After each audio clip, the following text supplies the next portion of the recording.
Hi hello నమస్తే ప్రజలారా, నేను మీ Pamarao. Welcome to PR TV Telangana. దయచేసి ప్రజలారా ఈ వీడియో పూర్తిగా చూడండి. దయచేసి ఈ వీడియో పూర్తిగా చూడండి. ఎందుకంటే తీన్మార్ మల్లిగాడు ఏదైతే తెలంగాణ రాజ్యాధికార సమితి అని ఒక పార్టీ పెట్టింది కదా, మళ్ళీ పార్టీ పెట్టి తెలంగాణ ప్రజలను మోసం చేసే ప్రయత్నం చేస్తూ ఉన్నారు. సో వీని గురించి వీని పార్టీ అనుకున్న మతలాబ్ ఏంటి, ఈ పార్టీలో ఎవరెవరికి ఏ పదవి ఇచ్చిండు, అసలు దీని వెనుక ఏం ఆంతర్యం ఉన్నదని, వీడు ఎన్ని పార్టీలు మారిండు అని మీకు పూర్తిగా క్లుప్తంగా చెప్పే ప్రయత్నం చేస్తే ప్రజల. అలాగే నిన్న ఒక మాట అన్నాడు, మా పార్టీకి అధికార ప్రతినిధిగా ఏని పెట్టుకున్నాము, అది అబద్ధం చెప్పదు, నిజాలే చెప్తుంది కాబట్టి మా పార్టీ అబద్ధాల మీద నడవదు, నిజాల మీద నడుస్తుంది కాబట్టి ఏని మేము నియమించుకున్నాము అధికార ప్రతినిధిగా అన్నారు కదా. సో దాని గురించి పిన్ టు పిన్ మీకు క్లుప్తంగా వాడి బండారం మొత్తం బయటపెట్టే ప్రయత్నం చేస్తే ప్రజలరా. ఒకసారి వాడి రాజకీయ జీవితం ఎక్కడ స్టార్ట్ అయిందంటే ప్రజలరా గమనించండి. రాజకీయ పార్టీ ఉంది, రాజకీయ జీవితము స్టార్టింగ్లో మన డిఎస్పి పార్టీ ఉంది కదా, డిఎస్పి పార్టీ మన విశారదన్ మహారాజ్ గారి పార్టీ ఉంది కదా. విశారదన్ మహారాజ్ గారి దగ్గర వీడు రాజకీయ ఓనమాలను నేర్చుకున్నాడు. విశారదన్ మహారాజ్ గారు ఏ వర్డ్స్ మాట్లాడతాడో రాజకీయ పరంగా కానీ, బీసీలకు, ఎస్సీ ఎస్టీ బీసీ మైనార్టీలకు ఎక్కడెక్కడ అన్యాయం జరుగుతుంది అని ప్రజలను చైతన్యం చేస్తూ మాట్లాడే మాటలు ఏవైతుందో దీనికి ప్రతి ఒక్కటి కాపీ కొడతాడు వీడు. ఫస్ట్ ధర్మ సమాజ్ పార్టీ దగ్గర పోయి జాయిన్ అయ్యిండు, అక్కడ కొన్ని రోజులు విశారదన్ మహారాజ్ గారి మాటలు నేర్చుకొని ఆయనకు వెన్నుపోటు పొడి చేసి బయటకు వచ్చింది. దాని తర్వాత మా గురువు అని చెప్పుకునే కోదండరామ్ సార్ ఉన్నాడు కదా, తెలంగాణ జనసమితి పార్టీ, ఆ పార్టీలో జాయిన్ అయ్యిండు. ఆ పార్టీలో జాయిన్ అయిన తర్వాత పబ్లిక్ మీటింగ్ పెడితే అక్కడ నేను పబ్లిక్గా చెప్తా ఉన్నా ప్రజలారా, నేను తెలంగాణ జనసమితి పార్టీకి ₹1,00,000 విరాళం ఇస్తా ఉన్నా అని పబ్లిక్లో మొత్తం చెప్పేసిండు. కానీ అది ఇచ్చిందా సచ్చిందా అనేది కూడా తెలియదు. ఆ చెక్ చూపించి చెప్పిండు. ఓకే, అక్కడ కోదండరామ్ సార్కి సున్నం పెట్టిండు, ఆడి నుంచి బయటకు వచ్చే ప్రయత్నం చేసిండు, బయటకు వచ్చేసిండు. దాని తర్వాత పోనీ పాపమని పొన్నా లక్ష్మయ్య గారు, మాజీ ఉమ్మడి ఆంధ్రప్రదేశ్లో మా పొన్నా లక్ష్మయ్య గారు ఉన్నారు కదా, నీటిపారుదల శాఖ మంత్రి.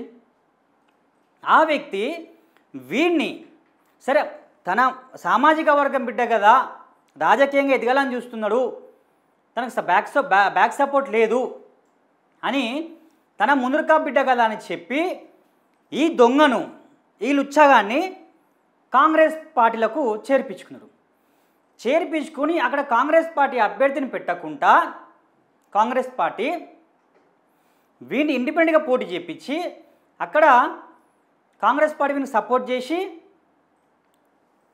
ఎమ్మెల్సీగా వీళ్ళని సపోర్ట్ చేసింది, వీడు ఇండిపెండెంట్గా పోటీ చేస్తాడు. కానీ అక్కడ వాడు సెకండ్ ప్లేస్ వచ్చి ఓడిపోయాడు. దాని తర్వాత ఇక వానికి పిచ్చిలేసి ఏం చేయాలని అర్థం కాక ఈ రాజకీయ పార్టీలు ఏది వీళ్ళతో వంట పడతలేదు అనుకుని బయటికి వచ్చేసి బాబాసాహెబ్ అంబేద్కర్ గారి ఆశయాలు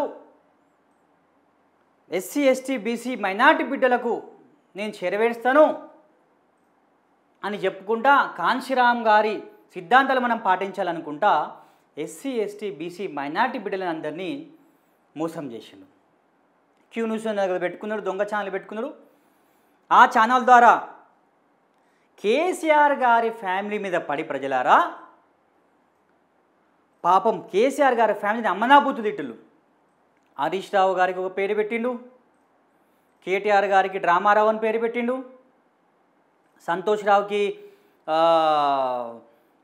టానిక్ హ్యాపీ రావు అని పేరు పెట్టిండు, మన కవితక్క గారికి తైతక్క అని పేరు పెట్టిండు, కేసీఆర్ గారిని బాతల పోషెట్ అని పేరు పెట్టుకుంటా పొద్దుగా లేసే పాపం వాళ్ళ ఫ్యామిలీ మీద చెప్పరాని బూతులు తిట్టుకుంటా వీడు ప్రజల్ని వీనికి ఆకర్షణ చేసుకునే ప్రయత్నం చేసిన ప్రజలరా.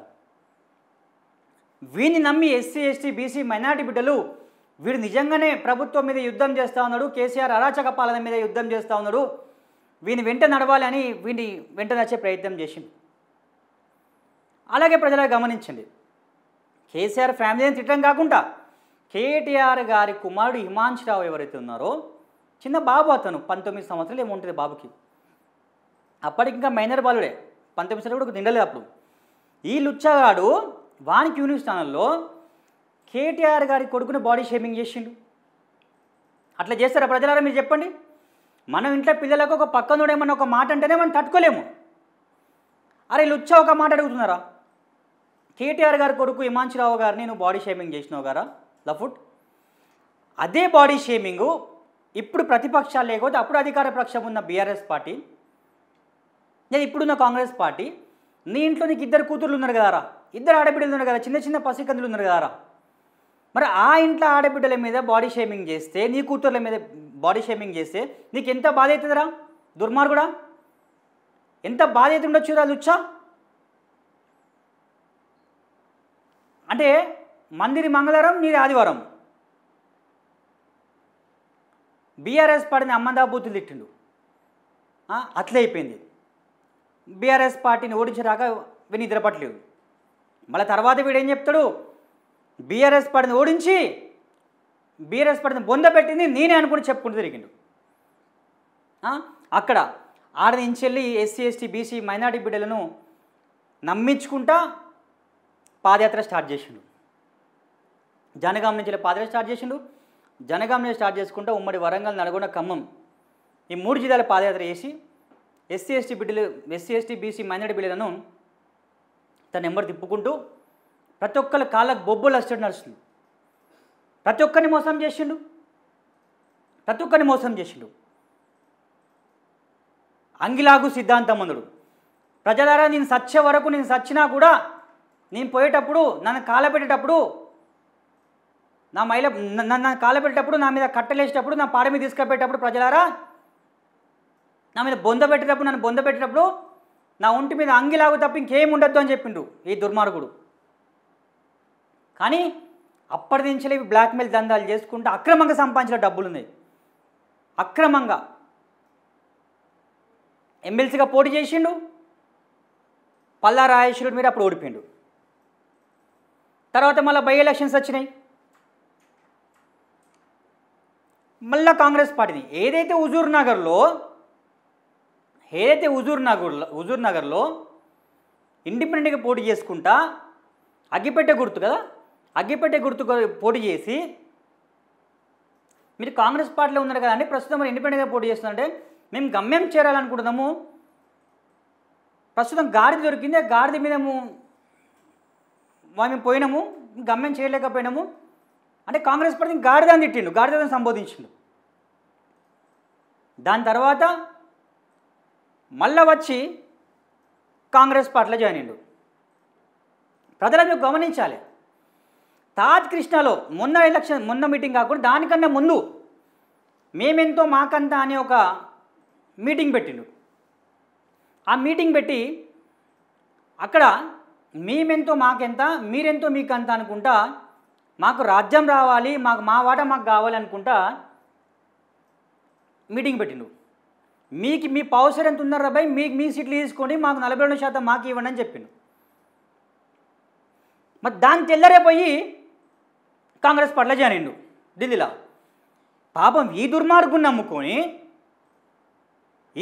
నమ్ముకొని ఎస్సీ ఎస్టీ బీసీ మైనారిటీ వర్గాలలో ఉన్న ఎవరైతే నిపుణులు కానివ్వండి, లెక్చరర్లు కానివ్వండి, పెద్ద వాళ్ళు, రాజకీయ పరంగా అవగాహన ఉన్నవాళ్ళు, సమాజం పట్ల అవగాహన ఉన్నవాళ్ళు, పెద్ద మనుషులు అందరూ వచ్చేసి వానికి సపోర్ట్గా కూర్చున్నారు, వానికి సపోర్ట్ చేసిళ్ళు. వీళ్ళందరినీ మోసం చేసేసి వీళ్ళ నోట్ల మన్ను కొట్టిపోయి మన కాంగ్రెస్ పార్టీలో జాయిన్ అయ్యిండు. ఇదే కాంగ్రెస్ పార్టీని తిట్టిండు. రేవంత్ రెడ్డిది గజం ఉన్నదా అన్నాడు, మళ్ళీ పోయి అదే కాంగ్రెస్ పార్టీలో జాయిన్ అయ్యిండు. ఏడిపోయిందిరా లుచ్చా అప్పుడు ఈ మాటలు, తాజ్ కృష్ణలో పెట్టిన మాటలు. నీకు అక్కడ తొలివేలు రఘు ఉండే, దాసరి సీనన్ను ఉండే, పక్కనే బీసీ మన తెలంగాణ బిడ్డలు ఉండే, వీళ్ళందరినీ పక్కనే పెద్ద వాళ్ళందరినీ పక్కన వచ్చి నీకు సపోర్ట్ చేసిళ్ళు. నీ సామాజిక వర్గం వాళ్ళు కూడా వచ్చి నీకు సపోర్ట్ చేసిళ్ళు. వీళ్ళందరినీ మోసం చేసినావు, కాంగ్రెస్ పార్టీలో జాయిన్ అయినావు. మేడ్చల్ నుంచి టికెట్ అడిగినావు, అక్కడ మల్లారెడ్డిని బ్లాక్మెయిల్ చేసినావు.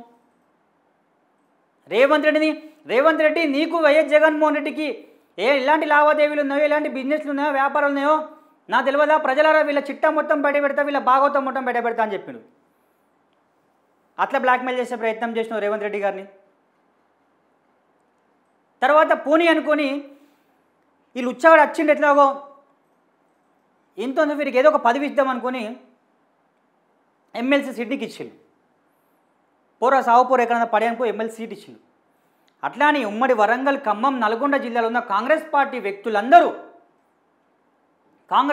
వ్యక్తులందరూ నాయకులు, కార్యకర్తలు నీకు సపోర్ట్ చేసి నీ గెలుపును వాళ్ళ భుజస్కంధాల మీద వేసుకొని గల్లీని తిరిగిళ్ళు నీ గెలుపు కోసం. ఆ బాధ్యతకు భుజస్కంధాల మీద వేసుకొని గెలిచిన తర్వాత అటు ఉత్తమ్ కుమార్ రెడ్డి మీద పడ్డు, ఇటు కోమటిరెడ్డి వెంకట బ్రదర్స్ మీద పడ్డు, అటు జానారెడ్డి ఆ పెద్ద మనిషి జానారెడ్డి వారి మీద పడ్డు. మరి కాంగ్రెస్ పార్టీ బీసీలకు అన్యాయం చేస్తూ ఉన్నది, ద్రోహం చేస్తూ ఉన్నదని ఇప్పుడు అంటున్నావు కదా లుచ్చా. మరి అప్పుడు గుర్తు రాలేదా? పోటీ చేసినప్పుడు గుర్తు రాలేదా నీకు? ఈ బీసీలు గుర్తుకు రాలేదా? కాంగ్రెస్ పార్టీ ద్రోహం చేస్తూ ఉన్నది బీసీలు కానీ గుర్తు రాలేదా? అగ్రవర్గాలు బీసీలు అనగదొక్కుతాలన్నప్పుడు అప్పుడు అగ్రవర్గాల దగ్గర కాళ్ళు మొక్కినావు గారా, వాళ్ళు ఉచ్చ తాగినావు గారా, వాళ్ళు మోచే నీళ్ళు తాగినావు కదా, అప్పుడు గుర్తుకు రాలేదా?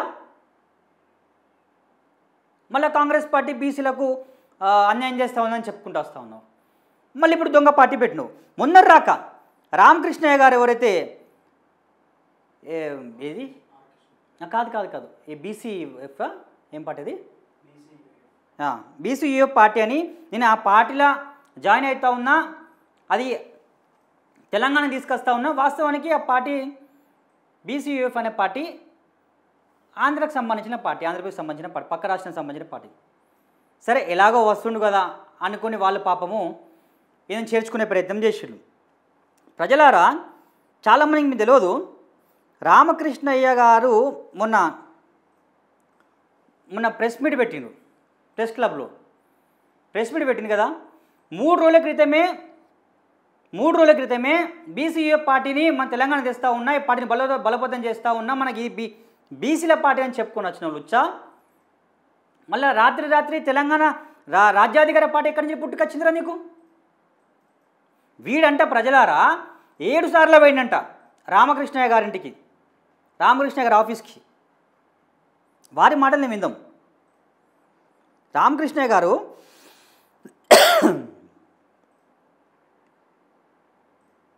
వాడంట పొయ్యంట నాకు పార్టీని అప్పచెప్పండి అని చెప్పిండంట. ఈ దినం తీర్మాన్ మల్లన్న గారు ఒక పార్టీ పెట్టడం జరిగింది, మీ అందరికీ తెలుసు. అయితే మల్లన్న గారు నా దగ్గరికి, నా ఇంటికి కనీసం అంటే ఒక 7 సార్లు వచ్చాడు. తర్వాత నా ఆఫీసుకు కూడా ఇక్కడ సోమాజిగూడకు ఒక 2 టైమ్స్ వచ్చాడు. ఒక మీటింగ్ పెట్టుకున్నాడు వాళ్ళ మంది అందరితో కలిపి. ఇది ఇంత చేసిన తర్వాత మల్లన్న నన్ను ఏమడిగాడంటే, సార్ మీ పార్టీ నాకు ఇవ్వండి సార్, నేను నేషనల్ ప్రెసిడెంట్గా డిక్లేర్ చేయండి, నేను ఆ పార్టీని తీసుకుంటాను సార్, బీసీ యునైటెడ్ ఫ్రంట్ను.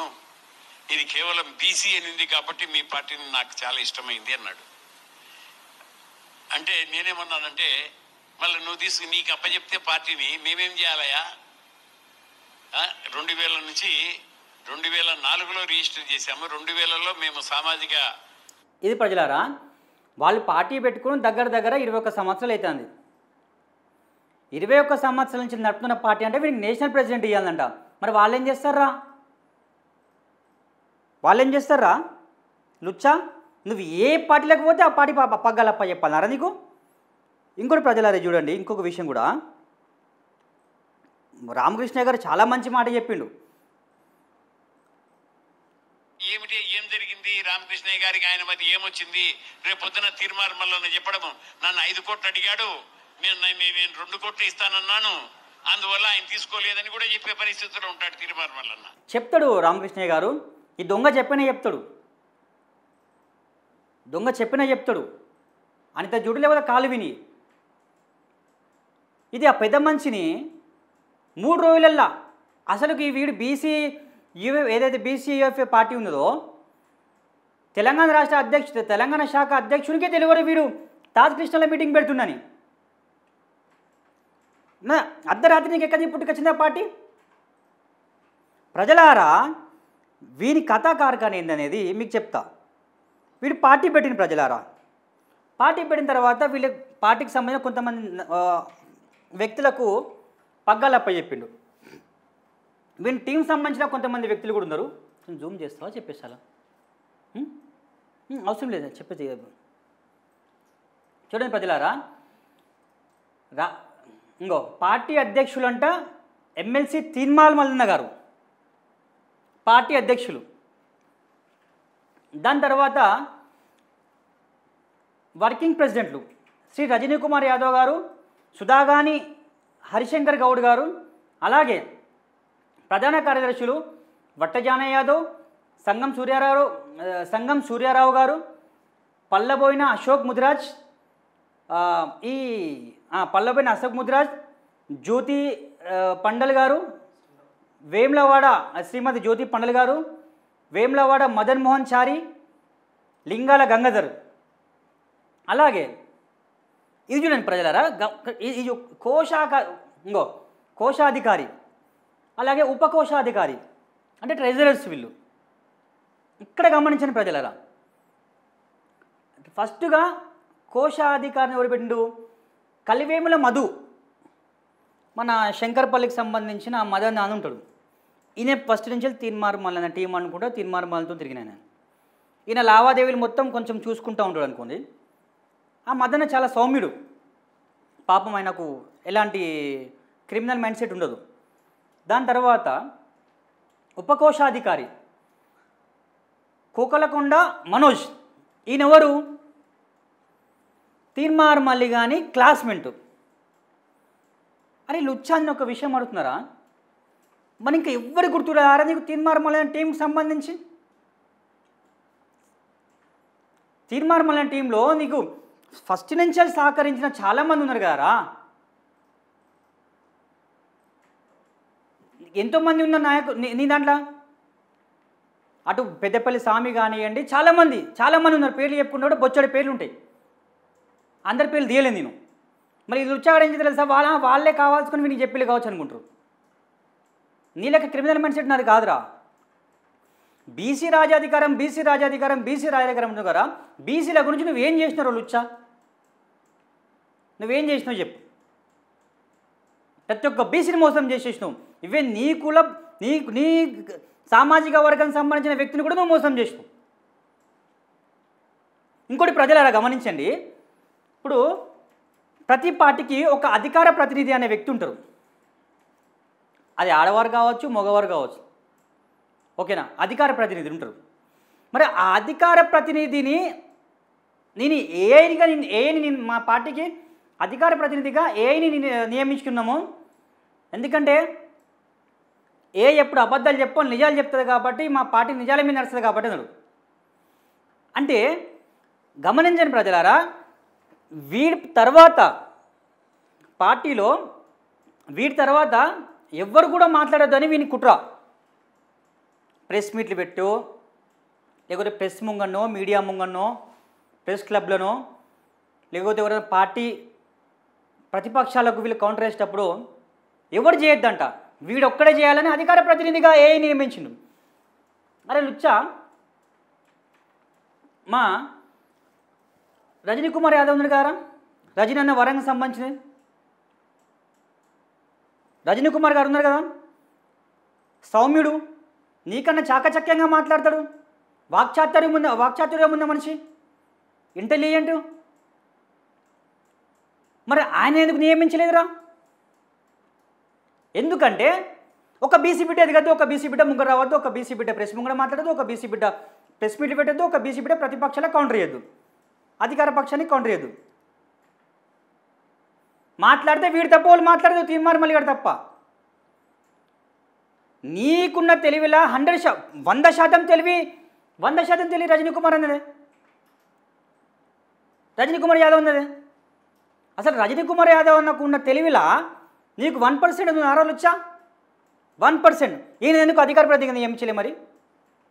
సరే ఓకే ప్రజలారా, బీసీల గురించి ఏం చేసినావు నువ్వు? ప్రతి ఒక్కరిని మోసం చేసినావు. నేను బీసీ బిడ్డనే, నేను ఒక పద్మశాలి బిడ్డనే, నన్ను కూడా వాడుకున్నావు కదా, నన్ను కూడా మోసం చేసినావు కదా. నీ చేతిలో మోసపోయిన వాళ్ళందరూ బీసీ బిడ్డలే. బీసీ రాజ్యాధికార సమితి అంటాను. మరి ఇందులోకి కొంతమంది ఉన్నారు. ఇప్పుడు చూడండి, ఇప్పుడు నా మైనారిటీ బిడ్డ ఉన్నాడు అఖిల్ పాషా, నా మిత్రుడు, నా సోదరుడు. తర్వాత మన అగ్రవర్గాల మీద ఎందుకు పడ్డావు గారా? మరి ఇంకో పాప మన శివవీర్ రెడ్డి గారు ఉన్నారు. మరి వీళ్ళకి అప్ప చెప్తావా పగ్గాలేమన్నా? వీళ్ళు చేస్తారా పని? నా సోదరులు ఇద్దరు ఉన్నారు కదా. వెంకటరెడ్డి అనే వ్యక్తి ఉండేది ఎంబడి, నీ అరికాళ్ళకి ముందంటే నేయకుండా చూసుకున్నాడు. నీ అరికాళ్ళకి ముందంటే నేయకుండా చూసుకున్నాడు. ఆయన మీద పడ్డావు, ఆయన మీద అలిగేషన్స్ చేసే ప్రయత్నం చేసినావు, ఆయన పంపించేసినావు. నీ పక్కన నీ సామాజిక వర్గానికి సంబంధించిన ఏవైతే అనిల్ కుమార్ ఉన్నాడో వాడిని పక్కన పెట్టుకున్నావు. ప్రజలారా, పార్టీ తెలంగాణ రాజ్యాధికార పార్టీకి అధికార ప్రతినిధిగా ఏని నియమించిన అని చెప్పింది కదా ప్రజలారా. వీని భాగవతం ఏని అడుగుదాం, వీని భాగవతము ఏని అడుగుదాం. ఏ మడలం విందాం మనం. తీన్మార్ మల్లన్న ప్రకటించిన తెలంగాణ రాజ్యాధికార పార్టీకి మీరు ఏగా అధికార ప్రతినిధిగా ఉన్నారా? అధికార ప్రతినిధిగా ఉన్నారా?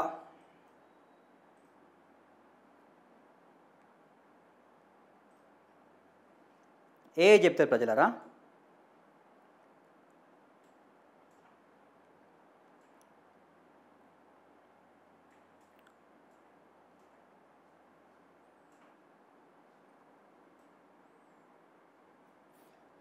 తెలంగాణ రాజ్యాధికార పార్టీకి మీరు అధికార ప్రతినిధిగా ఉన్నారా?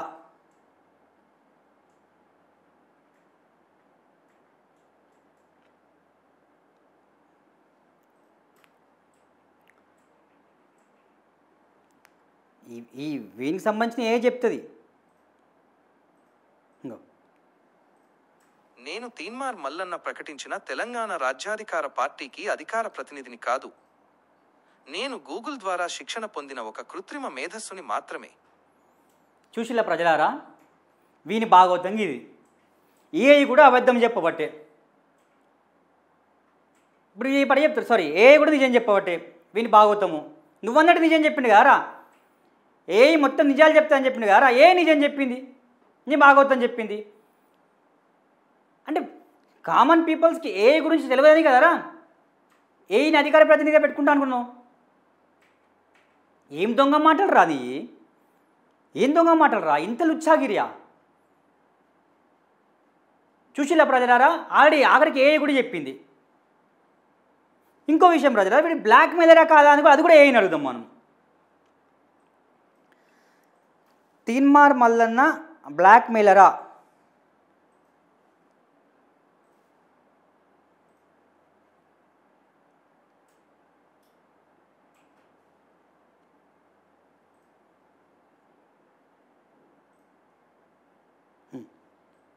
తీన్మార్ మల్లన్నగా ప్రసిద్ధి చెందిన చింతపండు నవీన్ కుమార్ మీద బ్లాక్ మెయిలింగ్ ఆరోపణలు ఉన్నాయి.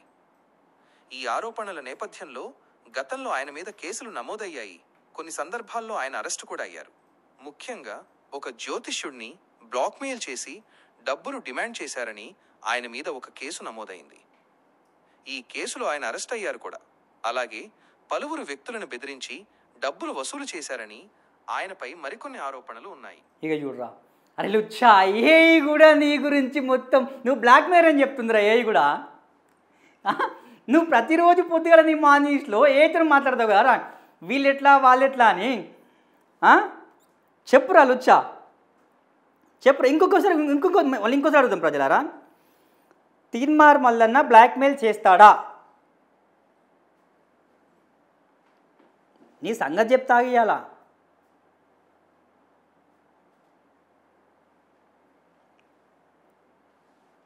మళ్ళీ సేమ్ ఆన్సర్ వచ్చింది, చేస్తాడని వచ్చింది. కానీ ఇది ఏం లేదు ప్రజలారా.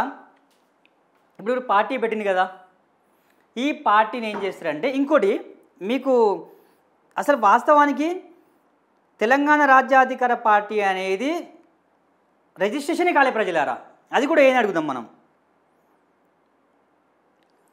తెలంగాణ రాజ్యాధికార పార్టీ కేంద్ర ఎన్నికల సంఘంలో రిజిస్ట్రేషన్ అయ్యిందా?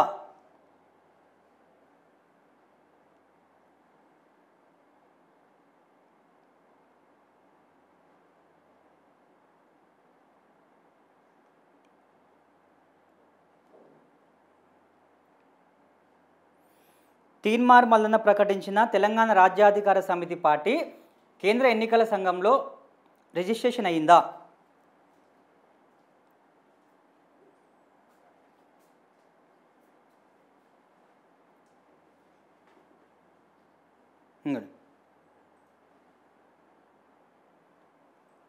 తీన్మార్ మల్లన్న తెలంగాణ రాజ్యాధికార పార్టీ టీఆర్పీ పేరుతో కొత్త రాజకీయ పార్టీని స్థాపించినట్లు సమాచారం. అయితే ఈ పార్టీ కేంద్ర ఎన్నికల సంఘంలో రిజిస్ట్రేషన్ అయ్యిందా లేదా అనే వివరాలు ప్రస్తుతం అందుబాటులో లేవు. ఒక రాజకీయ పార్టీ ఎన్నికల్లో పోటీ చేయాలంటే కేంద్ర ఎన్నికల సంఘంలో రిజిస్ట్రేషన్ చేసుకోవాలి. ఈ ప్రక్రియకు కొంత సమయం పడుతుంది. తాజా సమాచారం కోసం చూడు, అక్కడ కూడా రిజిస్ట్రేషన్ కాలే అంట, అక్కడ కూడా రిజిస్ట్రేషన్ కాలే అంట. లేదు అయిందా కాలేదా అని చెప్పాలంటే అది కూడా చెప్తా ప్రజలారా. మీకు ఏం అడిగినా స్క్రీన్ షాట్ కూడా నా దగ్గర ఉంది, మీకు చూపించే ప్రయత్నం చేస్తా. వీడు అబాబాబాబాబా, వీడు మహా కేటుగాడు, మహా కేటుగాడు. ఇంకోటి ప్రజలారా, వీడేమన్నాడు, ఆ వీడియో ఉందానే, బీసీలకు 2 ఎకరాల భూమి ఇస్తా అన్నాడు, చూసినావా? అది ఉందానే?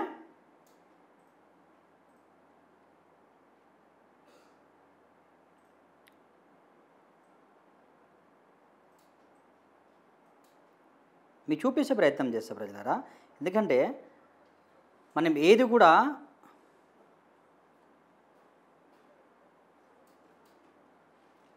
ఇంకొని ప్రజలారా జూమ్ చేస్తావా?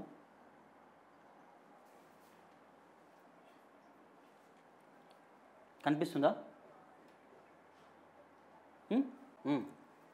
ప్రజా? చూడండి, as of September 2025 the Telangana Rajyadhikara Party has not been registered with the Central Election Commission of India.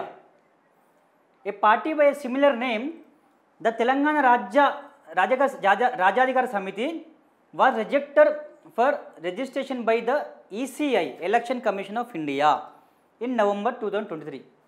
ఇక చూడిగా ఈ విషయంలో ప్రజారా, వీడు ఎంత కేటుగాడు, ఎంత మోసగాడు. మన దగ్గర ఉన్నాయి ప్రజలారా. వీడు మొన్న ఏమన్నా తెలుసా, ఇది పార్టీ ఆవిర్భావ దినోత్సవం రోజు, అదే మొన్న పార్టీ ప్రకటించింది కదా, ఆనాడు కేసీఆర్ టీఆర్ఎస్ పార్టీ అధికారంలోకి వస్తే ప్రతి కుటుంబానికి భూమి లేని వాళ్ళకు 3 ఎకరాలు భూమి ఇస్తా అని చెప్పింది కదా ప్రజలారా. సేమ్ కేసీఆర్ మరలా కాపీ కొట్టిండు. తెలంగాణ రాజ్యాధికార సమితి పార్టీ తెలంగాణ అధికారంలోకి వస్తే ప్రతి కుటుంబానికి 2 ఎకరాల భూమి ఇస్తా అని చెప్పిండు. మొన్న సేమ్ కేసీఆర్ డైలాగులు కొట్టిండు. అయితే వాస్తవానికి భూమి ఇవ్వడానికి భూమి ఎక్కడ ఉంది ప్రజలారా? మొత్తము ప్రభుత్వ భూమి ఉంటుంది. ఆ ప్రభుత్వ భూమి మొత్తం బీసీల కుటుంబాలు ఎవరైతే ఉన్నారో దగ్గర 63,18,000 బీసీ కుటుంబాలు ఉన్నాయి ప్రజలారా. 63,18,000 బీసీ కుటుంబాలు ఉన్నాయి. ఓకే, కానీ ఇక్కడ వీళ్ళకి ఇచ్చేదానికి గవర్నమెంట్ ప్రభుత్వ భూమి ఉండాలి కదా. ప్రభుత్వ భూమి ఎంత ఉన్నది? 24,08,570 ఉన్నది. ఇది అసైన్ ల్యాండ్. అది కూడా పెడతా ప్రజలారా. ఎందుకంటే దొంగ ఏం చేస్తారు తెలుసా, వీడు ఏదో క్రియేట్ చేసింది అనుకుంటారు. నేను క్రియేట్ చేసింది కాదు, నాకు నీ ఏ చెప్పిందే. నువ్వు నీ అధికార పార్టీకి నీ పార్టీకి అధికార ప్రతినిధిగా చెప్పి నియమించుకున్నావు కదా అదే చెప్పింది. ఇక్కడ ప్రజల కొంచెం జూమ్ చేయవా?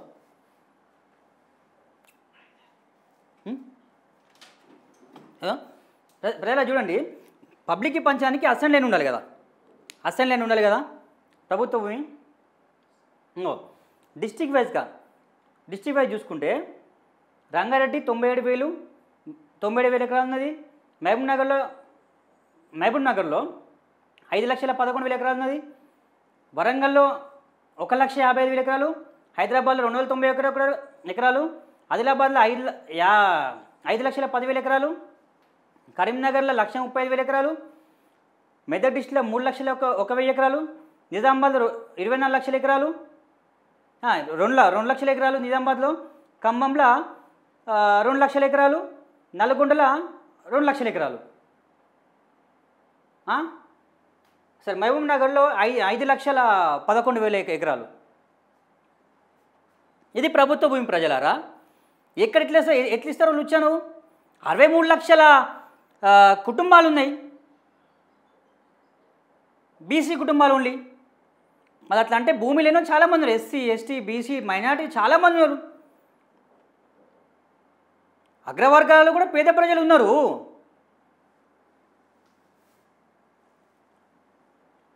ఇంత లుచ్చాగిరా ఇంత వీడు ఏం లేదు ప్రజలారా. పార్టీ పెట్టింది కదా, ఈ పార్టీ అయిపోయిన తర్వాత ఇప్పుడు రాబోయే ఎలక్షన్స్ ఉన్నాయి. ఈ ఎలక్షన్స్లల్లో ప్రతి ఒక్కరిని బ్లాక్మెయిల్ చేసే ప్రయత్నం చేస్తారు. 119 నియోజకవర్గాలు కాస్త నియోజకవర్గం పెరిగితే పునర్విభజన జరిగితే 153 అవుతాయి. అక్కడ ఒక్కొక్కరి ఎవరైతే అక్కడ మంచిగా బలిసిన పార్టీ ఉండరో, ఫైనాన్షియల్గా గట్టిగా ఉన్నారో, బీసీ బిడ్డలు కానీ ఎవరైనా కానీ వాళ్ళు వచ్చి వీళ్ళ పార్టీని టికెట్ అడిగే ప్రయత్నం చేస్తారు. వాళ్ళ దగ్గర మినిమం 50 లక్షల నుంచి ₹1,00,00,000 వరకు వసూలు చేస్తారు. దగ్గర 100 నుంచి 150 కోట్లు వసూలు చేసే ప్రయత్నం చేస్తారు. మళ్ళా ఆ కాన్స్టిట్యున్సీకి పోయి అక్కడున్న అగ్రవర్గాలు రెడ్డిలు కానివ్వండి, ఇంకెవరైనా కానివ్వండి, బీఆర్ఎస్ పార్టీ కానీ బీజేపీ పార్టీ కాంగ్రెస్ పార్టీ ఎవరైతే ఉన్నారో, ప్రజలారా ఇది మన బీసీల పార్టీ, మన వ్యక్తికి సపోర్ట్ చేయండి, మన వ్యక్తిగా ఓటేయండి, ఈ పార్టీలన్నీ మనే కావు అని చెప్తాడు. అటు వాళ్ళని బ్లాక్మెయిల్ చేసే ప్రయత్నం చేస్తారు. ఈ దొంగనా కొడుకు వల్ల మాకేమైనా ఎఫెక్ట్ పడితే కావచ్చు. కానీ నీ మాటలు కూడా నమ్మేటోళ్ళు లేరా? ఈ దొంగ పార్టీలు అన్నావు కదా. మరి బీజేపీ పార్టీలో నువ్వు ఇండిపెండెంట్గా ఉన్నప్పుడు బీఆర్ఎస్ హయాంలో నేను జైలు వేసిళ్ళు. ధర్మపూర్ అరవింద్ అనే వ్యక్తి ఉన్నారు, బండి సంజయ్ గారు ఉన్నారు. వీళ్ళిద్దరు లేకపోతే అసలు నువ్వు ఓవనివి ఇవాళ నువ్వు ఉంటుండేనా? అసలు ఇవాళ నువ్వు ఉంటుండేవా? నువ్వు బ్రతుకుంటుండేనా అసలు ఇవాళ? చెప్పు. నీకు అప్పుడే నేను ఏదో ఒకటి అది చేస్తుండే కదా. వీళ్ళు సిగ్గుండాలరా. బీసీ అంటావు, బీసీ బిడ్డల మీద దుమ్మెత్తే ప్రయత్నం చేస్తావు, దుమ్మెత్తి పోసే ప్రయత్నం చేస్తావు. నువ్వు వాడుకున్నాడు కూడా ఉన్నారా? అంతే అయిపోయింది. ఇక బీసీ పార్టీ అనే ప్రయత్నం చేస్తాడు. వీనికి ఓన్లీ కాంగ్రెస్ పార్టీలు మంత్రి పదవి ఇవ్వలేదనే ఒక కుట్రతోని మాత్రమే ఇది చేసిండు ప్రజలారా. ఇంకోటి గమనించాలి ప్రజలారా, కల్వకుంట్ల కవిత గారు ఉన్నారు కదా, బీఆర్ఎస్ పార్టీ కవిత గారిని సస్పెండ్ చేస్తే తెల్లారే మరుసటి రోజే ప్రెస్ మీట్ పెట్టి మీరు నన్ను సస్పెండ్ చేసి వీరేంద్రభాయ్, మీ పార్టీ సింబల్తో గెలిచిన నేను మీ పార్టీకి ఆ పదవికి రాజీనామా చేస్తున్నా పో అని ఇవాళ ముఖ్యంగా పడేసింది. నీకన్నా దమ్ముందారా? మళ్ళీ చెప్పురా దొంగ మల్లిగా, నేను దమ్ముందా, ధైర్యం ఉందా, నీ గట్స్ ఉన్నాయా? ఒక ఆడామెరా, శరం లేనోడా, ఇజ్జత్ లేనోడా, మాదం లేనోడా, ఒక ఆడామె రిజైన్ చేసేసింది రా. పదవికి రిజైన్ చేసి ఎమ్మెల్సీ పదవికి చల్ అని మళ్ళీ ముఖం మీద పాడేసేసింది. స్పీకర్ ఫార్మాట్లో ఆమె రాజీనామా చేసింది. నువ్వు రాజీనామా చేయరా, నీకు దమ్ముంటే. కాంగ్రెస్ పార్టీ సింబల్ మీద గెలిచినావు కదరా, మరి ఆ పార్టీకి నువ్వు రాజీనామా చేయరా, ఆ పదవికి రాజీనామా చేయరా, ఎమ్మెల్సీ పదవికి చెయ్యడు. నన్ను గెలిపించిన ప్రజలు అంటారు, నన్ను గెలిపించి పట్టభద్ర అంటారు. ఆ పట్టభద్ర గురించి ఏం చేసినారా? ఆ పట్టభద్రులు ఏ గుర్తు చేసేసిల్రా నీకు? కాంగ్రెస్ పార్టీ హస్తం గుర్తు చేసి ఓటేసిలుగా నీకు. ఎంతమందిని మోసం చేస్తూ ఏం చేస్తావు? బీఆర్ఎస్లో విశారద మహారాజ్ గారిని ఆగం పట్టిస్తవి, అటు కోదండరామ్ సార్ని ఆగం పట్టిస్తవి, కాంగ్రెస్ పార్టీకి వస్తవి, వాళ్ళని ఆగం పట్టిస్తవి, మళ్ళీ రిజైన్ చేస్తవి, బీజేపీలోకి పోతివి, మళ్ళీ బీజేపీని బయటకు వత్తివి, 7200 అంటివి, అంగిలాగు సిద్ధాంతం అంటివి, రైట్ టు రీకాల్ అంటివి, ఇవన్నీ అంటివి. మళ్ళీ కాంగ్రెస్ పార్టీలో జాయిన్ అవుతుంది. కాంగ్రెస్ పార్టీ మీద దుమ్మెత్తి పోసినా మళ్ళీ కాంగ్రెస్ పార్టీలో జాయిన్ అవుతుంది. ఇంకెక్కడదా నీకు నీతి నిబద్ధత? ఇజ్జత్ లేనోడా, మానం లేనోడా, కొంచెం ఇప్పటికైనా మా తెలంగాణ రాష్ట్ర ప్రజలను మోసం చేసే పని ఆపుకో. లేదా ఉరికిచ్చి కొట్టే రోజులు వస్తాయిరా. 100% చెప్తాను రా, నిన్ను ఉరికిచ్చి కొట్టే రోజులు వస్తాయి. చిల్లర మానుకోరా. చాయ్ పైసలు ఇవ్వండి, మీ బుక్కడంతా మటన్ తినే పైసలు ఇవ్వండి, తాగే చాయ్ బిచ్చం అడుక్కున్నారా, బిచ్చపోడా. ఇది దయచేసి ప్రజలారా, వీడిని ఎవరు నమ్మకుండి బీసీ ప్రజలారా, దయచేసి మీకు దండం పెట్టి చెప్తా ఉన్నా, వీడు పెద్ద మా కేటుగాడు, డేంజర్ గాడు, నయం కన్నా డేంజర్ నయం వీడు. దయచేసి ప్రజలారా, మన ఛానల్ చూస్తున్న వారికి విజ్ఞప్తి, రిక్వెస్ట్ చేస్తూ ఉన్నా, దయచేసి ఛానల్ సబ్స్క్రైబ్ చేసుకోండి, లైక్ చేయండి, మన ఛానల్ని ఆదరించండి. Thank you very much.